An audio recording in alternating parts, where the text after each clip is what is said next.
الفاتحة. أعوذ بالله من الشيطان الرجيم. بسم الله الرحمن الرحيم.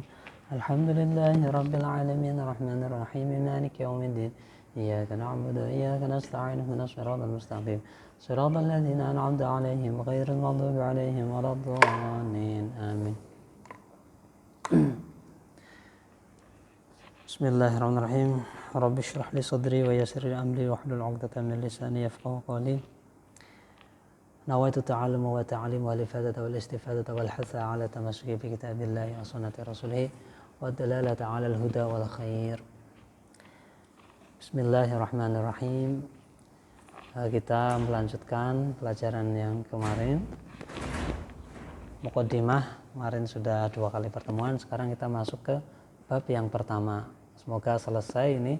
Bab yang pertama ini nanti terdiri dari Quran dan hadis full ya, full Al-Quran dan hadis. Nanti di bab berikutnya nanti ada yang dari qaul ulama, juga dari penjelasan dari Imam Nawawi sendiri. Bismillahirrahmanirrahim. Bab yang pertama. Nah, seperti yang kemarin sudah disebutkan, bab pertama fi atrafin min fadilati tilawatil Quran, menjelaskan tentang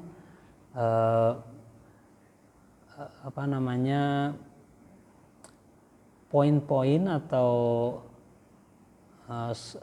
selayang pandang gitu, dari keutamaan membaca Al-Quran. Fadilah. Jadi memang Al-Quran ini sangat istimewa sehingga di situ banyak sekali keutamaan-keutamaan dibanding yang lain. Nanti di dalam kita setelah mengetahui ini, maka kita akan lebih mantap lagi dan mestinya menjadi motivasi, semakin cinta lagi terhadap Al-Quran dan semakin semangat lagi membaca Al-Quran, sekurang-kurangnya membaca. Nah, syukur-syukur bisa sampai memahami, mengangan-angan, mengkaji, kemudian mengamalkannya. Namun biasanya untuk sampai ke level itu dimulai dari cinta membaca dulu. Kalau kita sudah istiqomah, sering membaca Al-Quran, insya Allah lambat laun Allah akan memberikan kita untuk cinta mempelajarinya. Wahamalatihi, dan membawanya atau menghafalkannya. Karena estafet Al-Quran itu melalui dengan dihafalkan. Makanya seringkali lembaga pendidikan yang mengajarkan Al-Quran itu mestinya hafal Quran gitu. Nah, alhamdulillah seperti istri saya ini. Jadi karena beda, kalau kita hanya mengaji Al-Quran belum sampai hafal, ketika mengajarkannya memang iya cara baca, tanda baca semuanya ada, namun ketika belum sampai hafal Al-Quran itu nanti dia malakahnya tuh nggak memiliki. Tapi kalau hafal itu nanti tahu betul. Jadi para orang hafal Al-Quran yang sampai lulus kepada gurunya, itu dia sampai tahu persis bagaimana guru membacanya gitu. Sampai gerakan bibirnya apa itu sampai tahu betul, karena nanti dinilai oleh gurunya. Ya maksudnya dalam arti guru yang bukan abal-abal ya, yang sanadnya kuat, yang benar-benar ketat di dalam meluluskan santri-santrinya hafal Quran. Bismillahirrahmanirrahim. Qala Allah Ta'ala Azza wa Jalla. Allah berfirman dalam Al-Quran, innalladzina yatluna kitaballah, sungguhnya orang-orang yang membaca kitab Allah, Al-Quran ya, wa aqamus shalah, dan mendirikan salat, wa anfaqu, dan menafkahkan, menginfakkan, mimma razaqnahum, dari apa-apa atau harta yang telah kami rizkikan, kami Allah, kepada mereka, sirran, baik diam-diam, wa alaniyatan, maupun terang-benderang atau memberikan secara terang-terangan. Yarjuna tijaratan lan tabur, dan mereka itu mengharap satu transaksi yang tidak akan pernah merugi. Artinya apa? Kata Allah, orang yang selalu, nah di sini menggunakan fi'il mudhari' ya, alladzina yatluna, itu bisa mempunyai makna litaktsir, artinya selalu. Orang-orang yang selalu membaca Al-Quran, mendirikan salat, kemudian menginfakkan. Karena mendirikan sholat dan menginfakkan harta yang diberikan oleh Allah itu adalah bagian dari mengamalkan Al-Quran. Ya, di dalam Al-Quran diperintahkan sholat, diperintahkan menginfakkan, dan kata infak atau sedekah ini memang sangat diulang-ulang oleh Allah, itu saking pentingnya karena Islam ini adalah agama yang kontribusi gitu. Kontribusi, kadang orang kalau individual mampu sholat rajin, bangun malam, tapi kalau memberi sulit. Itu makanya Al-Quran tuh biasanya sesuatu yang sulit-sulit itu sama Al-Quran di ini. Nah, yarjun itu maka tidak akan pernah merugi, itu kata Allah. Orang yang selalu membaca Al-Quran tidak akan pernah merugi. Liyuwaffiyahum ujurahum, dan Allah akan memberikan pahala, wa yazidahum min fadlih, dan diberikan tambahan fadilah atau anugerah dari Allah. Innahu ghafurun syakur, sesungguhnya Allah adalah yang maha sangat mengampuni dan maha sangat berterima kasih. Nah, ini maknanya syakur ini sering banget Allah menggunakan kata syakur mensifati Allah. Artinya apa? Allah itu kalau hambanya melakukan kebaikan tuh selalu dihitung. Makanya jangan khawatir orang-orang yang beramal baik tidak tampak oleh orang lain, jangan khawatir karena Allah maha perhitungan. Dan hebatnya lagi, kalau urusan dosa Allah ente pati ngitung gitu. Allah nggak begitu hitung-hitungan. Makanya kemarin yang hadis qudsi itu, kalau niat baik langsung ditulis sama Allah. Kalau dilakukan dilipat gandakan sampai 10 kali, bahkan kalau ketulusannya lebih tinggi sampai 700 kali dan sampai tak terhingga. Tapi kalau niat jelek tidak ditulis. Kalau mengamalkan kejelekan baru ditulis, tapi satu, persis bukan pahala ya, siksaannya atau hukumannya persis seperti yang dia lakukan. Tapi kalau kebaikan dilipat gandakan. Makanya yang memahami sifat syakur dari Allah ini mestinya semangat melakukan kebaikan walaupun tidak terlihat oleh orang lain, karena pasti dihitung sama Allah. Apalagi pengorbanan kita, capek-capek kerja, capek-capek ini nggak dianggap sama temen misalnya. Nah, itu yang penting dianggap sama Allah gitu lah. Warwaina an Utsman bin Affan radhiyallahu anhu qala Rasulullah sallallahu alaihi wasallam khairukum man ta'allama al-Qur'an. Kata Rasulullah, sebaik-baik kamu adalah orang yang belajar Al-Qur'an. Sebaik-baik kamu adalah orang yang belajar Al-Qur'an. Wa 'allamah, dan mengajarkannya. Jadi tentunya mengajarkan Al-Qur'an yang paling mendasar ya bacaannya, tajwidnya, haku tilawah itu mulai dari tajwid, makhrijul huruf itu ya. Huruf itu kan punya makhraj itu tempat keluar huruf, makhraj. Kalau sifat, huruf itu punya sifat-sifat. Nanti ada golongannya sifat-sifat huruf. Itu sekurang-kurangnya itu, wa'alamah, dan mengajarkannya. Jadi sangat mulia orang yang selalu dengan Al-Quran.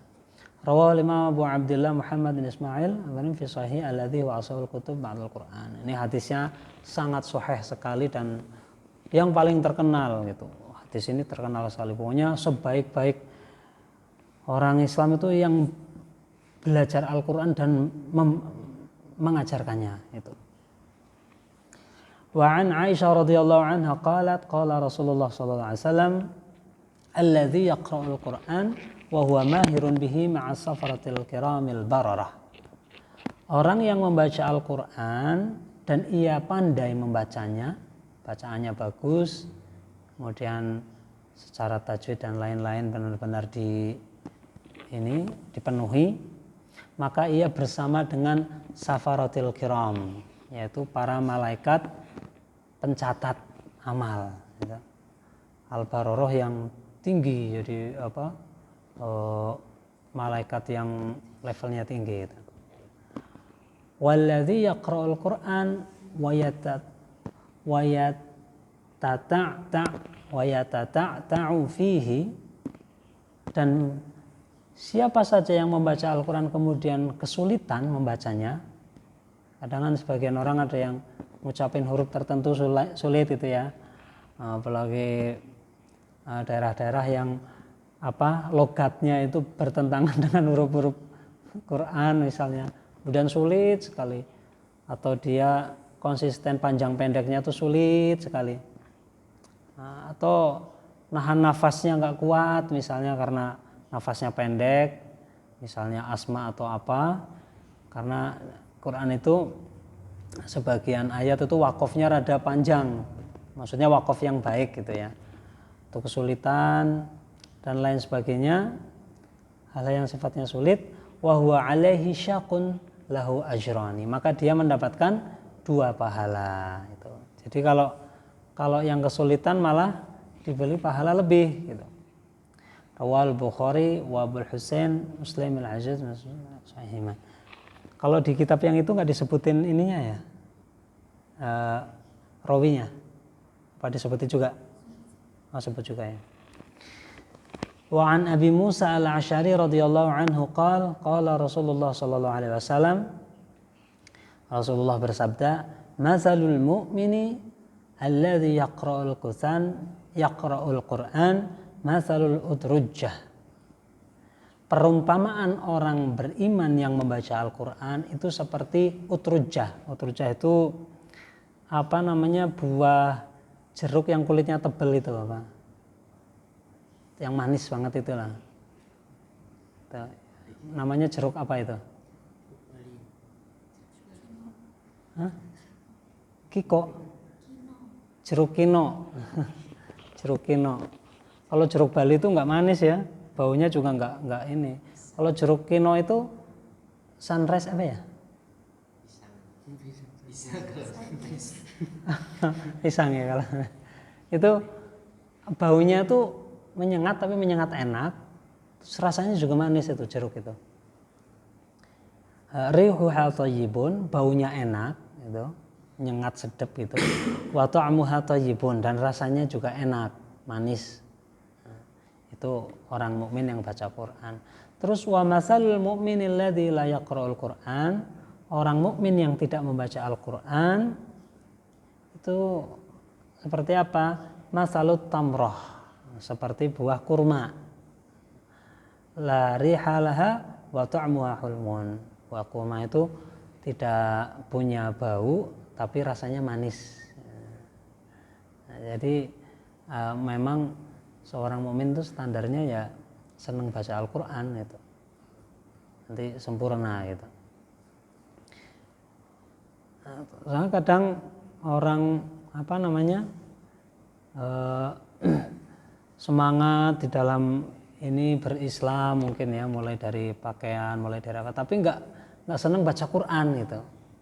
Ya mungkin bisa jadi akhlaknya baik, bertetangga baik, berinteraksi baik, tapi nggak baca Quran. Jadi memang manis rasanya. Itu orang beriman itu manis, tapi baunya, nah itu maksudnya gitu. Nah, tapi kalau orang yang ya sudah beriman kemudian baik dan dia senang baca Quran, nah maka nanti jadi sedap semua. Nah, sekarang wa masalul munafiqi, perumpamaan orang munafik, alladzi yaqra'ul Quran, yang membaca Al-Quran itu masalur raihanah. Nah, raihanah ini apa ya? Buah apa ini? Nggak tahu ini raihanah itu buah atau wewangian parfum. Rihuha thayyib, baunya enak, sedap. Wa ta'muha murrun, rasanya pahit gitu. Jadi, dalamnya munafik itu kan pahit. Tapi tampilannya kan sebagai sedemikian rupa dia membuat diri itu tampak enak, ini bergaul enak, sedap gitu. Apa? Oh, bunga raihan ya. Oh, ini ada yang tahu, istri saya tahu artinya. Raihanah itu bunga ya, bunga raihanah, dia baunya sedap, tapi kalau dicicipi pahit ya. Nah, Wa masalul munafiqil ladzi la yaqra'ul Qur'an, perumpamaan orang munafik yang tidak membaca Al-Qur'an iku kamatsalil hanzalah, itu seperti biji hanzalah. Hanzalah itu biji semacam kayak ini, kayak biji semangka kayak gitu. Laisa laha rihun, tidak ada bau sedapnya sama sekali, enggak ada bau. Wa tu'muha murun, rasanya pahit. Jadi sudah pahit terus enggak bau lagi gitu. Jadi orang munafik udah nggak ada yang diandalin kalau dia nggak baca Quran itu. Wa an Umar bin Khattab radhiyallahu anhu anna Nabiy sallallahu alaihi wasallam qala inna Allah ta'ala yarfa'u bihadzal kitab aqwaman. Rasulullah sallallahu alaihi wasallam bersabda, sesungguhnya Allah mengangkat segolongan orang itu dengan kitab ini. Ya. Artinya apa? Allah itu mengunggulkan orang-orang Islam itu dengan Al-Quran, wa yad'u bihi akharin, dan Allah merendahkan atau menjadikan level 2 atau kelas 2 orang-orang yang tidak membaca Al-Quran. Atau bisa jadi artinya baik Islam ataupun enggak Islam, kalau dia membaca Quran itu levelnya lebih tinggi dibanding yang tidak membaca Al-Quran. Karena bisa jadi orang yang non-muslim ketika membaca Al-Quran dengan sungguh-sungguh, bisa jadi hidayah akan datang kepada dia. Dan itu banyak dan memang Quran tidak dilarang dibaca oleh siapapun, boleh. Banyak kejadian orang-orang yang membaca Al-Quran kemudian akhirnya mendapat hidayah dari Allah. Wa an Abi Umamah Al-Bahili radhiyallahu anhu qala sami'tu Rasulullah sallallahu alaihi wasallam yaqul, Rasulullah SAW bersabda, iqra'ul Qur'an, kalian bacalah Al-Qur'an, fa innahu ya'ti yaumal qiyamati syafi'an li ashabihi, sesungguhnya Al-Qur'an itu nanti di hari kiamat akan datang kepadamu sebagai syafi', sebagai penolong. Nah, sebagai pemberi syafaat bagi orang yang membacanya itu. Ya. Makanya momentum sekarang ini momentum bulan Al-Quran, bulan ibadah, bulan istimewa yang diberikan kepada kita yaitu bulan Ramadan. Semoga kita bisa memperbanyak membaca Al-Quran di bulan ini ya. Wa an Ibnu Umar radhiyallahu anhuma anin Nabi sallallahu alaihi wasallam qala la hasada illa fi itsnatain. Tidak ada iri, tidak ada dengki atau tidak boleh iri, tidak boleh dengki kecuali dalam 2 hal. Di sini iri yang apa? Ghibtah ya, bukan iri yang benar-benar hasad, karena kalau makna hasad yang sesungguhnya itu menginginkan kenikmatan orang lain itu dicabut atau dihilangkan, itu iri yang sebenarnya. Nah, kalau ghibtah tuh menginginkan seperti orang lain, kebaikan yang dilakukan orang lain tanpa mengharap hilangnya dari orang lain tersebut. Ghibtah. Jadi hasad tapi bukan secara ini ya, secara makna letterlek gitu, kiasan saja gitu, saking istimewanya 2 hal ini sehingga sampai Rasulullah menggunakan kata-kata hasad. 2 hal ini apa? Yang pertama, rajulun atahullahul Qur'an. Yang pertama adalah iri kepada seseorang yang diberi Allah Al-Qur'an, kemudian fahuwa yaqumu bihi, kemudian ia membacanya, mengamalkannya, ana al-laili, baik di malam hari, wa ana an-nahari, ataupun di siang hari. Siang dan malam dia senang membaca Al-Quran. Kemudian yang kedua apa? Warajulun, seseorang atahullahu malan, yang diberi harta oleh Allah, kemudian fahuwa yunfiquhu ana al-laili wa ana an-nahar, kemudian dia menginfakannya, mensedekahkannya di malam dan siang hari. Rawahul Bukhari. Warwaina aidan min riwayati Abdullah bin Mas'ud radhiyallahu anhu, la hasda illa finnatain. Dalam riwayat yang lain, tidak boleh hasud, tidak boleh iri kecuali dalam dua hal. Yang pertama, rajulun atahu Allahu malan, kalau ada orang yang dikasih harta, fasallatahu ala halakatihi fil haqq, kemudian mengkonsumsinya, menghabiskannya untuk kebenaran, ya, apa saja, mau buat masjid, mau buat madrasah, mau membantu yayasan pendidikan, ya, terutama pendidikan, hal-hal yang bersifat dengan mendidik umat, ya, pengajian Al-Quran, pengajian kitab-kitab kuning, pengajian agama, kemudian pendidikan formal, hal-hal yang sifatnya untuk mendidik anak bangsa, itu adalah halakati fil haq, itu berarti digunakan untuk barang yang benar, maka kita harus iri padanya. Warajulun atahullahu hikmatan, dan yang kedua adalah seseorang yang diberi ilmu, fahuwa yaqdi biha wa yu'allimuha, kemudian dia mengamalkannya dan mengajarkannya. Nah, ini kita harus iri sama orang itu, dikasih ilmu sama Allah terus ngajar. Wa an Abdullah bin Mas'ud radhiyallahu anhu qala Rasulullah sallallahu alaihi wasallam, man qara'a harfan min kitabillahi, barang siapa yang membaca satu huruf dari Al-Qur'an, falahu hasanatun. Ini kata Rasulullah. Maka baginya satu kebaikan. Wal hasanatu bi asyri amsalihha. Dan kebaikan tersebut itu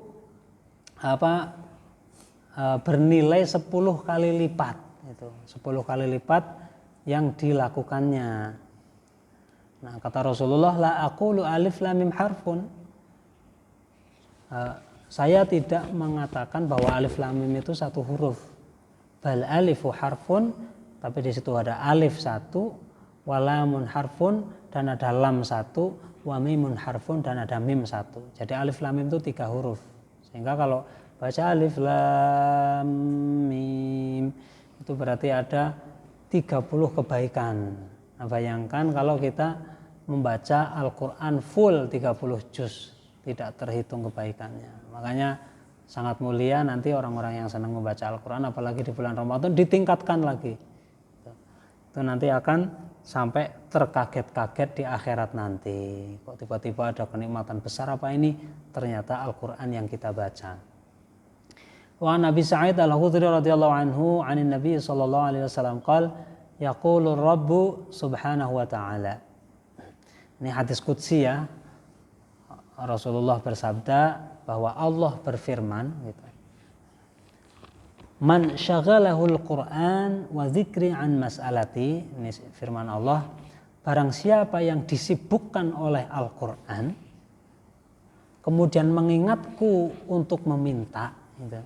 Wa dzikri an mas'alati, kemudian mengingatku untuk meminta, itu a'taituhu afdhala ma u'tis sa'ilin.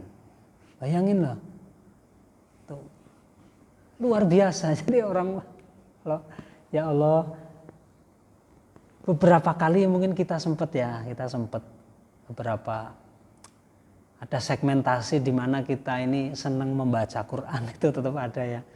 Itu memang luar biasa. Jadi bayangin kalau kita senang baca Al-Quran, sampai waktunya tuh buat Quran. Ini Allah langsung ini. Dan ini hadisnya sahih lagi nih. Jadi barang siapa yang tersibukkan oleh Al-Quran, kemudian mengingat Allah untuk minta-minta, a'taitu afdhala ma u'tin sa'ilin, akan aku berikan pemberian yang terbaik dari orang-orang yang minta kepadaku. Luar biasa. Banyak-banyakin baca Quran. Nanti kalau pengen apa, misalnya Lutfi, ya Allah aku pengen apa ya, pengen HP Samsul gitu misalnya, buat apa, nggarap tugas di sekolah gitu. HP Samsul yang baik, baca Quran yang banyak, sampai sibuk waktunya habis baca Quran.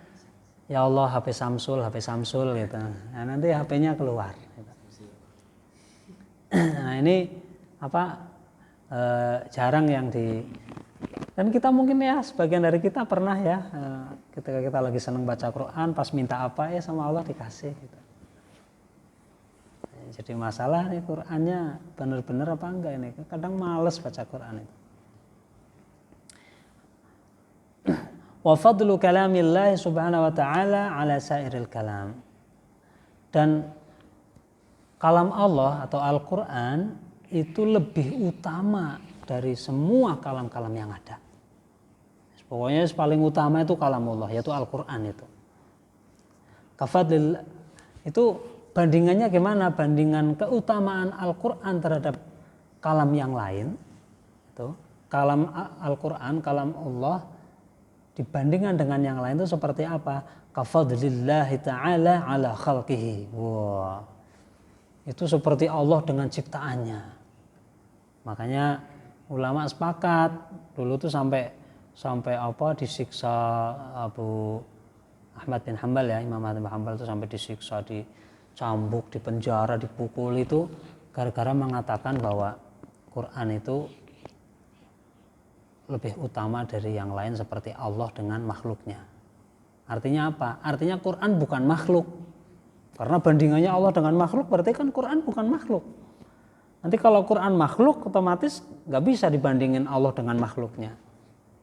Bandingannya Allah dengan Quran jadinya.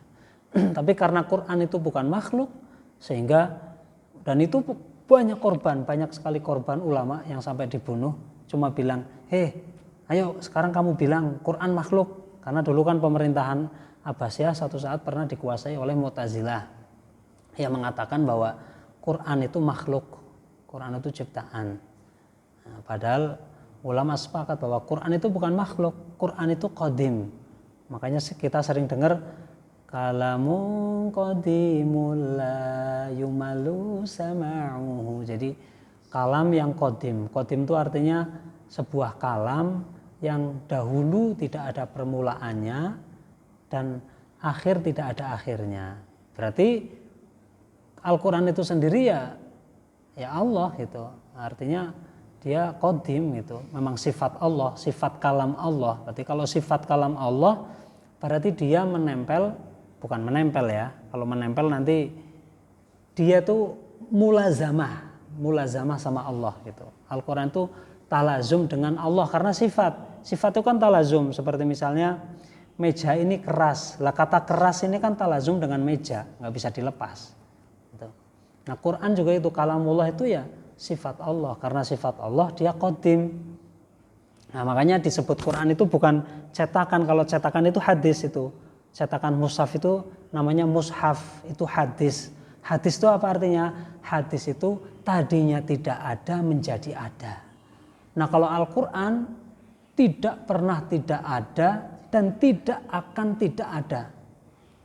Ada dari zaman yang tidak ada permulaannya dan akhir tidak ada akhir, itu Al-Quran. Sehingga kalamun qadimun la yumalu sama'uhu tanazzah an qaulin wa fi'lin wa niyati. Dan seterusnya itu. Nah itu makanya jangan cuma nyanyi lagunya, hafal dendangkan, apalagi sekarang ini. Itu maknanya dahsyat itu, kalamun qadimul la yumalu. Itu syair itu ibaratnya itu dia tuh pernah punya sejarah kelam yang berdarah-darah sampai mengorbankan banyak ulama waktu itu. Nah, makna maksudnya, makna dari syair itu bukan syair itu timbul dari itu, tapi makna dari syair itu tuh ada sejarah kelam dulu yang ulama dipaksa untuk berpendapat bahwa Quran itu hadis atau Quran itu makhluk, Quran itu ciptaan Allah. Mana tadi? Syawal Quran. Nah ini. Wa fadlu kalamullah subhanahu wa ta'ala salil kalam kafadlillahi ta'ala ala khalqihi. Keutamaan Al-Quran dengan yang lain itu seperti keutamaan Allah dengan ciptaannya. Wallahu a'lam. Ini mau diselesaikan apa ini? Kurang, masih sanggup? Kurang 3 hadis. Besok lagi ya. 1, 2, 3, 4, 5 hadis ya. Sekian, wallahu a'lam.